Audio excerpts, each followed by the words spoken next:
Hello friends, get ready for legal dictation at the rate 100 word per minutes.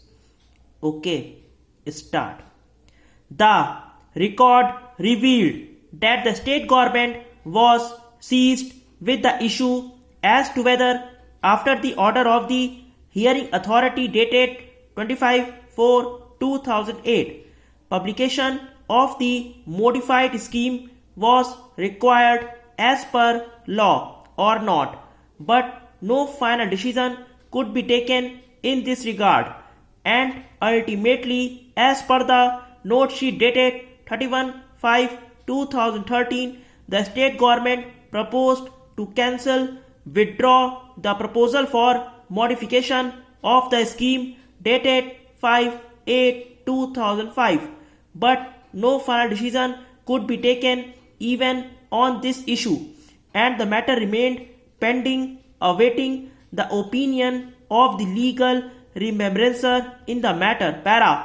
In view of the above discussion, this court is of the view that in the absence of any decision of the state government approving the modified scheme dated 5/8/2005 as envisaged under section 1021 of the Act 1988, as per the dictum in Rashi Javed's case supra, the route in question continues to be a notified nationalized route in respect of which the state transport undertaking and the persons mentioned in the notified scheme or persons legally entitled to ply as successor in interest alone are entitled to ply.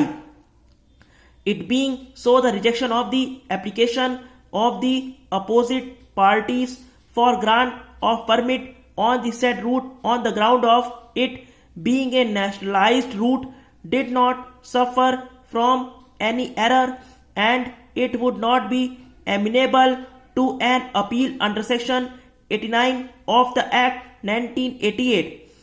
It being so, the very basis for rejection of the application for impleadment filed by the petitioner herein by the appellate authority as also denying him a right of hearing falls to the ground.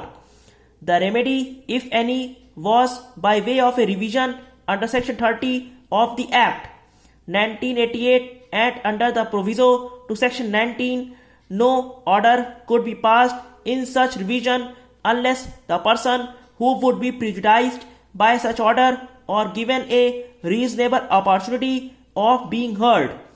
Had the private opposite parties filed such a revision, the revisional court would have considered the question of locus standi in the light of the aforesaid proviso. Para.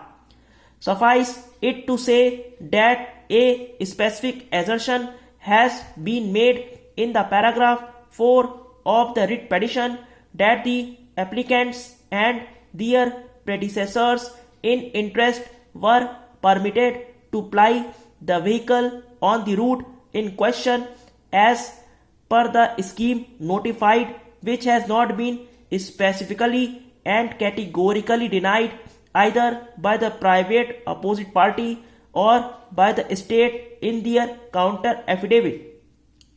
In fact, it has been admitted in the counter affidavit that the petitioner is plying on the route in question.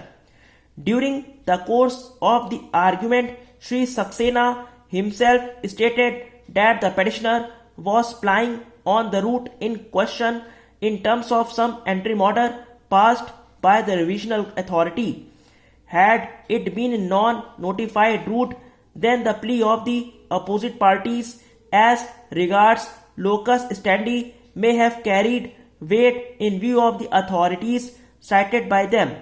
But it is being a notified route, it cannot be said that he does not have any locus standi to maintain this petition. Stop. अगर आपको dictation अच्छा लगा हो तो channel को ज़रूर subscribe करें. Thank you.